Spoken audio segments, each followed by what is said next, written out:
Okay, now we are starting with the new topic, that is portfolio construction.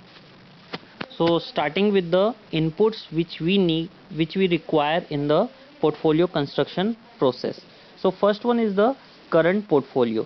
So what is the amount of my current portfolio? This is something which I know with certainty. Okay, there is no ambiguity, there is no bias, nothing. But when it comes to the alpha, alpha is subject to forecasting error as well as bias. How? Because we have to find out the expected return of the portfolio, and based on that expected return of the portfolio, I have to find out the excess return. So here I have to forecast it. Might be the forecasting error, as well as it can include the upward bias, means I will try to keep the values of my portfolio's return at the higher level, so it includes the bias as well. Now we need to estimate the covariance. Okay, so covariance is also subject to estimation error. Clear? Next is the transaction cost. Now in a given year, do you know that how many transaction you are going to take place in your portfolio? No, you don't know that how many transaction you are going to make. So that also involves the estimation, that also include some of the forecasting error as well. Now coming to the last is the active risk aversion.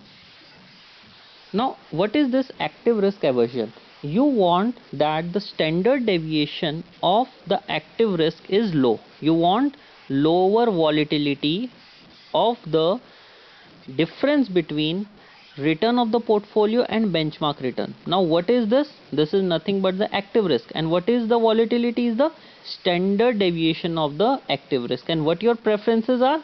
To get the lower amount of volatility of active risk, or you can say the lower standard deviation of the active risk. Again, what are those five components? Current portfolio, alpha, covariance, transaction cost, and active risk aversion. These are the five inputs, and in this topic we have to study this five inputs only. Now there is nothing to go with the current portfolio, because we know, and we know it with certainty. Now these 4 points are important, that is alpha, covariance, transaction cost, and active risk aversion.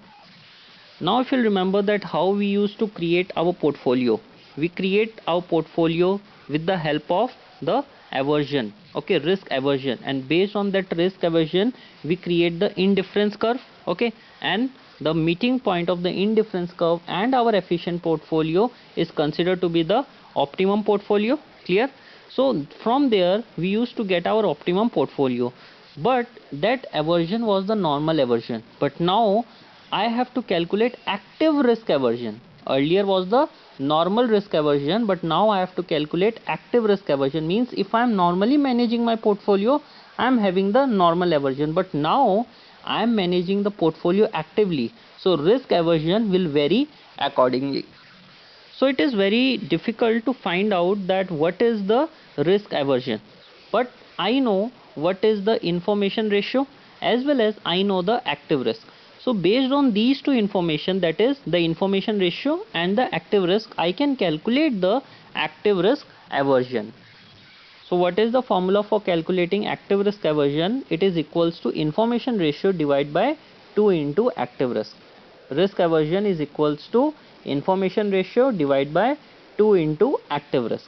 Now information ratio should be taken in terms of decimal, means if the information ratio is 0.80, so we will take 0.80, but active risk, if suppose given in terms of percentage, say 20%, so we have to take 20. So what is my risk aversion? 0.80 divided by 2 into 20. This give me the value of risk aversion. Now with the help of the aversion we will calculate our utility, because at the end what we need to do, we need to create an optimum portfolio, and in order to find out the optimum portfolio we need to find out our utility, because utility will help me to create the indifference curve. Clear? So how will I be able to create the utility? What is the formula for utility?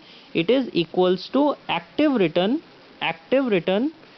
minus bracket open, active return minus bracket open, risk aversion, active risk aversion multiplied with the variance. Again I am saying, what is the formula for utility? utility is equals to active return, the return which I am generating, minus what is my risk aversion multiplied with the variance. This is similar to what we used to do previously, that is return minus gamma into sigma square. Clear? Here gamma is nothing but the risk aversion, and we are taking the active return because the risk aversion is also active. Clear? Now if we know that if we'll give the correct input, the output will be correct, so we need to give the correct input such as the information ratio and the level of active risk. An active risk is always calculated in terms of decimal, it is never calculated in terms of percentage. Next important point is aversion to specific factor risk. Now there are different factors. Okay, suppose there are 5 factors, factor A, B, C, D and E. So we need to make sure that if I am calculating the risk of the portfolio, I also calculate that what is the risk given that particular sector, particular factor, and based on that I will match it with my benchmark. And if there are some factors which are very risky, so manager will have the eye on those factors which can give the huge amount of losses to the portfolio which are coming from those factors. Next point is the alpha coverage.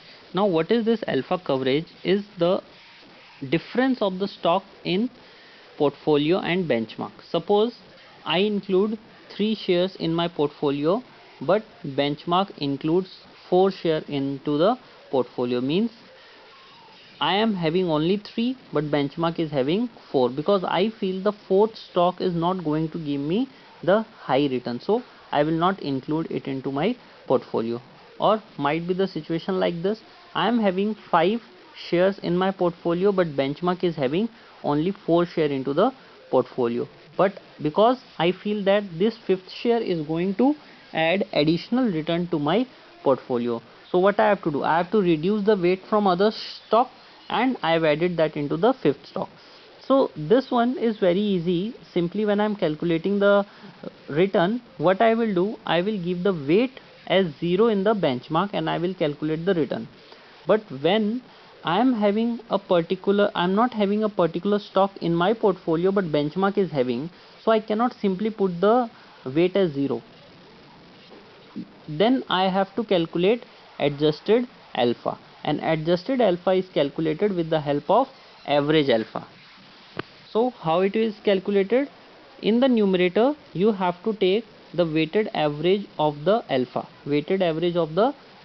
and in the denominator you have to take that how many holdings you will be having. Simply the way we calculate the average, that is the total amount by the number of holdings we have. Clear? So there are 2 ways. If the share is not in benchmark, simply give the weight as 0 in the benchmark. But if the stock is not in my portfolio, I have to calculate adjusted alpha with the help of average alpha, that is the weighted average of the alpha divided by what is the total number of holdings in my portfolio. Next point is about the refining of the alpha. Now what is the meaning of this refining? I want to clean my alpha without changing the mean variance. Means if suppose I am having the different weights of my stock, clear, but I have some constraints. Constraint means I am not allowed to short sell. Clear? So earlier what I was doing, I am going to short sell some equity, so there will be minus weight, but now I am not allowed, so there I will be taking the weights as 0.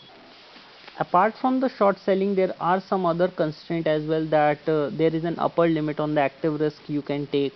Okay, the maximum you can deviate from the benchmark weights, means if the benchmark weight for the particular security is say 15%, so maximum you can deviate is 18 or 12, but beyond this you cannot deviate yourself.